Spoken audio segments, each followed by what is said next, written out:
In the past, I have written a little about the surveyors. I was thinking to write more sometime when nothing else new or unusual was happening. They use something called a theodolite, which takes the place of the old transit. There are more similarities between the two instruments than differences. It's basically that the theodolite does every task the transit does, only better, more accurately. Early on, in the building of the school, Timber Ridge people came to our door and asked to come in to install onto the concrete floor slab of our balcony a small target.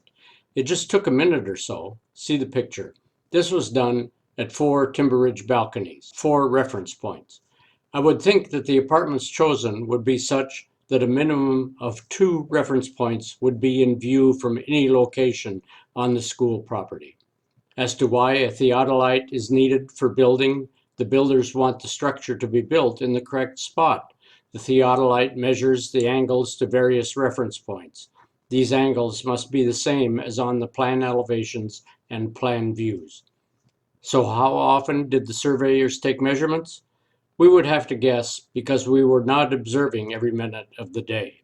It would seem about once or twice a day some days, but more often none per day. See a couple more photos taken last Friday. Early this morning, a crane arrived at the main gate. It came on, in, and went down to the hardware storage area and parked and waited. About a half hour later, it started up again and drove out the secondary gate and proceeded to SR 900, where it turned south. Sometime later, the Omega Morgan crane arrived and took up a position near the portable offices to lift the large trusses. However, only 2 were lifted this afternoon. A lot of the pounding today was from the ironworkers aligning the holes in the beam and girder gussets once again, I'm guessing. And once aligned, the bolts are inserted, etc. An old-looking tractor arrived to do some grading on the bus turnaround. The 4 wheels were spread far apart, and located near the motor was a blade, like a bulldozer. This vehicle, grader, was used to help smooth the ground before the asphalt pour, maybe tomorrow. It reminded me of the old grader my father-in-law had on the farm, but his was pulled by a separate tractor. See the photo. The other photo shows an area in the far southwest corner where straw has been spread to minimize erosion when it rains. The parallel tubes are most probably to do the same thing. Enough for now. This construction email is a day late and more about a beautiful sunrise than ironwork. See the attached photos. They were taken yesterday, Tuesday, by Don Ryder. The remaining 5 large trusses were lifted into place by 2 of the 3 cranes Tuesday. This was in the basketball court. A large white crane was brought to work in the south end, but it wasn't there that long. By mid-morning, it had disappeared. The big American crane continued to move beams, struts, and partial trusses to their proper location for installation. See first photo. What I've been calling the East Drive, it's not a drive, is going to extend to the south. Forms are being placed. The seasonal lights along Talus Drive have been turned on. See the photo. The big American crane kept busy most all day. See the photo where a load of the subflooring joist is brought up and over to the level above the gym. The crane was moved at the end of the day, maybe so that a boom pumper can come tomorrow and occupy that prime spot for a big pour. I was looking at yesterday's photo of all the many parallel and perpendicular girders and beams and remembered a drawing by M.C. Escher.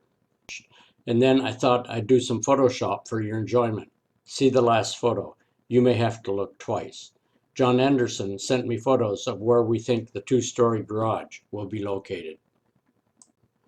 Nothing special happened today that we know of.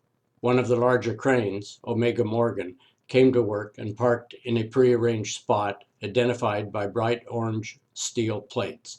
It was used to help install the plywood forms on the retaining wall system. It finished its job a little after noon and left. See the photos and note forms installed. Another delivery of school construction material included more manholes. We had no idea that so many would be needed for a new school. Plastic tarp protection was installed on half of the outside railing of the upper classrooms and draped down to cover the lower floor, level 3. Work started on the parking garage to be located in the northwest corner of the site. See picture provided by Don Ryder. A somewhat rare sunrise is a good way to start the week. Most of the workers saw the same sight. The Blue Ralph pumper used its boom to deliver the concrete to the fourth level floor. The pour was done by noon. The rest of the day was spent troweling the new floor. See the two photos. The bus turnaround finally received its first layer of asphalt. It looks good and will provide needed parking space. See the photo. The Green Ralph pump came to pour the third level, the entrance level, floor this morning. It is a smaller boom pump than the blue pump used yesterday. It folds into a tighter package. See the photo. Cars can now use the bus turnaround as additional parking space. The Baker tanks are now full again. Through a hose indicated in the attached picture, the tanks are connected to some of the rest of the storm water system. The mystery is the how, why, where, and when of the total stormwater system.